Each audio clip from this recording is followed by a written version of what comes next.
এই শীতকালে একটা অপরিহার্য হোমিওপ্যাথিক মেডিসিন হলো কেলিবাই, যার সম্পূর্ণ নাম কেলিবাইক্লোমিয়াম, যেটা অ্যাকিউট এবং ক্রনিক দুটো ক্ষেত্রেই সমানভাবে কার্যকরী ভূমিকা নেয়। এই কেলিবাই বা কেলিবাইক্লোমিয়াম নিয়ে আমার আজকের ভিডিও। এই কেলিবাই হচ্ছে কেলি গ্রুপের একটা অন্যতম মেডিসিন। নমস্কার, আমি ডাক্তার বিপ্লব কুণ্ডু আপনাদেরকে আরও একবার স্বাগত জানাচ্ছি আমার চ্যানেল দৈনন্দিন জীবনে হোমিওপ্যাথির আর একটা সম্পূর্ণ নতুন ভিডিওতে। কেলিবাই হলো একটা পলিক্রেস মেডিসিন, অর্থাৎ এর ব্যবহার বিভিন্ন অঙ্গের বিভিন্ন সমস্যায় করা হয়ে থাকে। আর অন্যান্য পলিক্রেস মেডিসিনের মতো এক্ষেত্রেও আমি প্রথমেই বলে নেব এর ক্যারেক্টারিস্টিক সিমটমস বা চারিত্রিক লক্ষণ সম্পর্কে। এক্ষেত্রে একটা কথা বলতেই হয়, আপনারা বিভিন্ন ভিডিওয় কমেন্ট করেন অনেক সময় যে আমার এই সমস্যা হয়েছে, কোন ওষুধ খাবো। দেখুন, এইভাবে হোমিওপ্যাথিক মেডিসিন প্রেসক্রিপশান হয় না।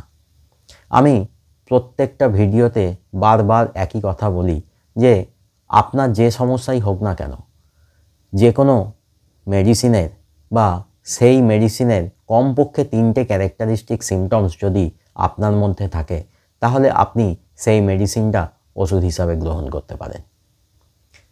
ধরা যাক কেউ প্রশ্ন করলেন যে আমার পায়ে চুলকাচ্ছে, আমি কোন ওষুধ খাবো।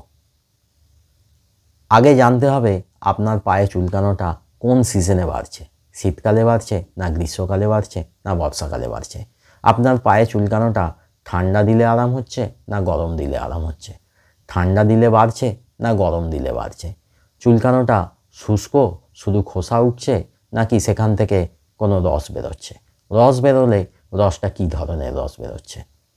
এর সঙ্গে আপনার শরীরের এবং মনের কমপক্ষে 3টে ক্যারেক্টারিস্টিক সিমটমস বা চারিত্রিক লক্ষণ যে কোনো হোমিওপ্যাথিক মেডিসিনের সাথে মিললে, সেই মেডিসিন সালফার হতে পারে, সেই মেডিসিন থুজা হতে পারে, সেই মেডিসিন সোলাইনাম হতে পারে, সেই মেডিসিন আর্সেনিক অ্যালবাম হতে পারে, সেই মেডিসিন ন্যাক্টামিউল হতে পারে, ইত্যাদি ইত্যাদি। যেটার সাথে মিলবে সেই মেডিসিনটা আপনি ব্যবহার করতে পারেন ওষুধ হিসাবে, এবং তবেই আপনি সুস্থ হতে পারবেন। না হলে আপনি হয়তো ভালো থাকবেন কিছুদিনের জন্য কোনো মেডিসিন খেয়ে, কিন্তু দেখা যাবে যে কিছুদিন পরেই আবার সেই একই সমস্যা আরও প্রকটভাবে প্রকাশ পাচ্ছে আপনার শরীরে, এবং এর সঙ্গে আরও নানাবিধ সমস্যা আপনার শরীর ও মনের দেখা দেবে। এই কারণেই আমি প্রত্যেকটা ভিডিওতে প্রথমেই আগে ক্যারেক্টারিস্টিক সিমটমস বা চারিত্রিক লক্ষণগুলো সম্পর্কে বলে নিই। যাই হোক, এখন আমি আলোচনা করব এই কেলিবাইক্লোমিয়ামের ক্যারেক্টারিস্টিক সিমটমস বা চারিত্রিক লক্ষণ সম্পর্কে। প্রথম ক্যারেক্টারিস্টিক সিমটম, শরীরের সমস্ত ডিসচার্জ হয় ঘন, মোটা, আঠালো, চটচটে প্রকৃতির, রঙটা হয় হলুদ।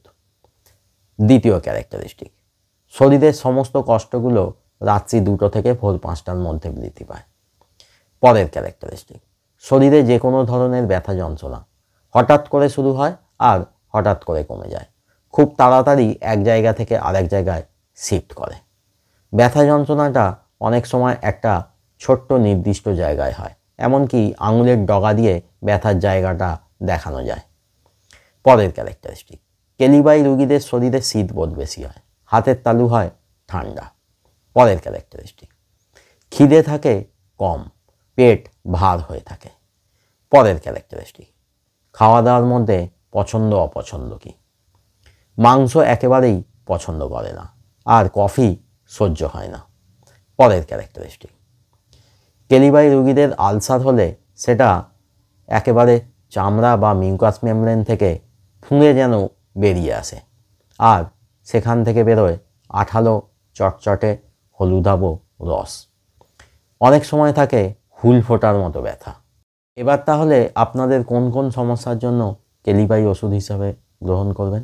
আবার সেই একই কথা বলবো, আপনার যে সমস্যাই হোক না কেন, তার সঙ্গে আমার বলে দেওয়া ক্যারেক্টারিস্টিক সিমটমসগুলোর মধ্যে যে কোনো 3টি, বিশেষত প্রথম 3টি ক্যারেক্টারিস্টিক সিমটমসের মধ্যে যে কোনো 1টি বা 2টি যদি আপনার মধ্যে থাকে, তাহলেই আপনি কেলিবাই ওষুধ হিসাবে গ্রহণ করতে পারেন, এবং তবেই আপনি আরোগ্যের দিকে পৌঁছাবেন। তবু আমি কয়েকটা ক্ষেত্রের কথা বলবো যেখানে কেলিবাই বেশি ইউজফুল। প্রথম, সর্দি কাশি, সে সাইনোসাইটিস হোক বা ল্যারিঞ্জাইটিস বা যে কোনো রোগের জন্য হোক, অ্যাকিউট হোক বা ক্রনিক। নাক বন্ধ হয়ে থাকে, নাকের ভিতরে আঠার মতো সর্দি আটকে থাকে। খুব কষ্ট করে সর্দি ঝেড়ে ফেলতে হয় এবং সেই সর্দিটা হয় হলুদ রঙের, আঠালো এবং চটচটে। নাকের ওপর দিকটা ব্যথা হয়, সঙ্গে থাকতে পারে মাথার যন্ত্রণা, মাথার একটা নির্দিষ্ট জায়গায় যন্ত্রণা হতে পারে।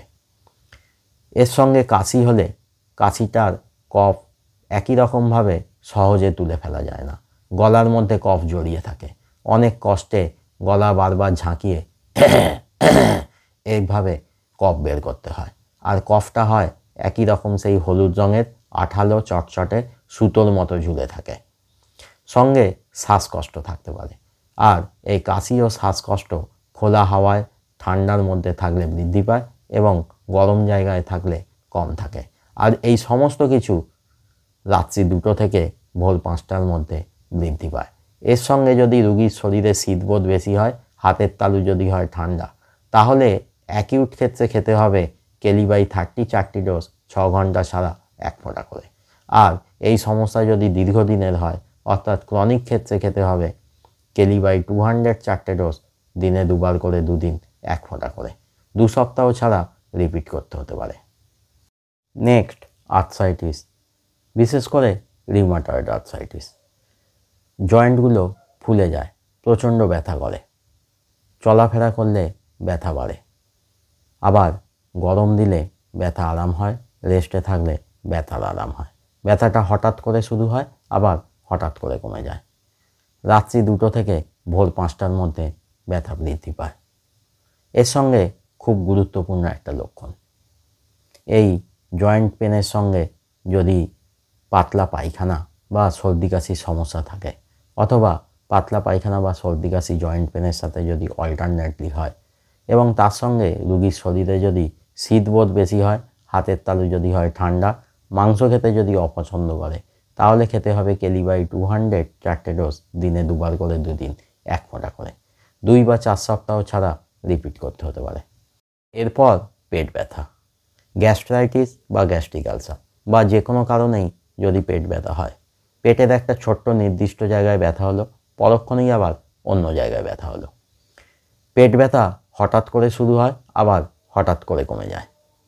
পেট ভার হয়ে থাকে, খাওয়া দাওয়ার পরে পেট ব্যথা বৃদ্ধি পায়, তাই খিদেও থাকে না। এর সঙ্গে গা বমি ভাব থাকতে পারে, বমি হতে পারে, আর বমি হলে বমির সাথে মিউকাস সুতোর মতো বেরিয়ে আসে।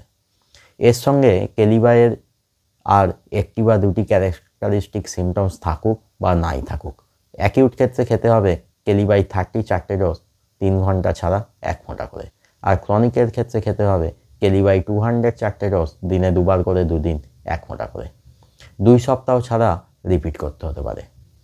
এখানে লক্ষ্য করুন, আমি বললাম যে কেলিবাইয়ের আর কোনো ক্যারেক্টারিস্টিক সিমটমস না থাকলেও হবে। কেন বললাম? কেলিবাইয়ের পেট ব্যথার লক্ষণগুলোর মধ্যেই 3টে ক্যারেক্টারিস্টিক সিমটমস বলা হয়ে গেছে, তাই বললাম যে কেলিবাইয়ের আর কোনো ক্যারেক্টারিস্টিক সিমটমস না থাকলেও হবে। জ্বর, যে কোনো কারণে জ্বর, যে জ্বরগুলো অনেক দিন ধরে চলে, বিশেষত রিউম্যাটিক ফিভার। বিভিন্ন জয়েন্টে ব্যথা, একবার এই জয়েন্টে ব্যথা তো পরক্ষণেই অন্য জয়েন্টে ব্যথা, আর যন্ত্রণাটা হয় হুল ফোটানোর মতো। এই জ্বর যদি রাত্রি 2টো থেকে ভোর 5টার মধ্যে বৃদ্ধি পায়, সঙ্গে রুগীর শরীরে যদি শীতবোধ বেশি হয়, হাতের তালু যদি হয় ঠান্ডা, তাহলে খেতে হবে কেলিবাই 200 4টে ডোজ, 6 ঘন্টা ছাড়া 1 ফোঁটা করে। এরপর মহিলাদের সমস্যা। মহিলাদের মাসিকের সময় তলপেট এবং কোমরে অসহ্য যন্ত্রণা, মাসিকের দিন এগিয়ে এগিয়ে আসা, মাসিকের রক্তপাতের সময় ভ্যাজাইনা থেকে রক্তটা ঝুলে থাকে। এর সঙ্গে থাকে মাথা ঘোরা, মাথার যন্ত্রণা, গা বমি ভাব। আবার সাদা স্রাবের সমস্যা থাকলে সেই সাদা স্রাবের রঙটা হয় হলুদাভ, আঠালো হয়, তাই ভ্যাজাইনা থেকে এক্ষেত্রেও ওই দড়ির মতো বা সুতোর মতো ঝুলে থাকে। সঙ্গে থাকে কোমরে অসহ্য যন্ত্রণা। এর সঙ্গে যদি সেই রুগীর মধ্যে কেলিবাইয়ের কমপক্ষে 2টি বা 3টি ক্যারেক্টারিস্টিক সিমটমস থাকে, তাহলে খেতে হবে কেলিবাই 200 4টি ডোজ, দিনে 2বার করে 2 দিন 1 ফোঁটা করে। 4 বা 8 সপ্তাহ ছাড়া রিপিট করতে হতে পারে। স্কিনের সমস্যা, যে কোনো ধরনের চর্মরোগ বা ঘা, যা থেকে দুর্গন্ধযুক্ত হলুদাভ আঠালো রস বেরোয়। সঙ্গে থাকে হুল ফোঁটার মতো ব্যথা। এই স্কিনের সমস্যা গ্রীষ্মকালে বৃদ্ধি পায় এবং শীতকালে কম থাকে, কিন্তু চুলকানো বা হুল ফোটানোর মতো ব্যথা গরম সেঁক দিলে আরাম হয়। এর সঙ্গে যদি রোগীর মধ্যে থাকে কমপক্ষে 2টি বা 3টি ক্যারেক্টারিস্টিক সিমটমস কেলিবাইয়ের, তাহলে খেতে হবে কেলিবাই 200 দুটো ডোজ, দিনে একবার করে 2 দিন 1 ফোঁটা করে। এছাড়া আরও অনেক জায়গায় কেলিবাই খুব দুর্দান্ত কাজ করে, সব একটা ভিডিওতে বলা কখনোই সম্ভব নয়। পরে আবার কেলিবাইয়ের আমি বিস্তারিত ভিডিও নিয়ে আসবো আরও। আজকের ভিডিও এখানেই শেষ করছি। যদি ভিডিওটা ভালো লাগে তাহলে একটা লাইক করে দেবেন। আর যদি ভিডিও নিয়ে কোনো প্রশ্ন থাকে তাহলে কমেন্টে জানাবেন, আমি অবশ্যই উত্তর দেবো। পরিচিতদের সাথে ভিডিওটা শেয়ার করবেন।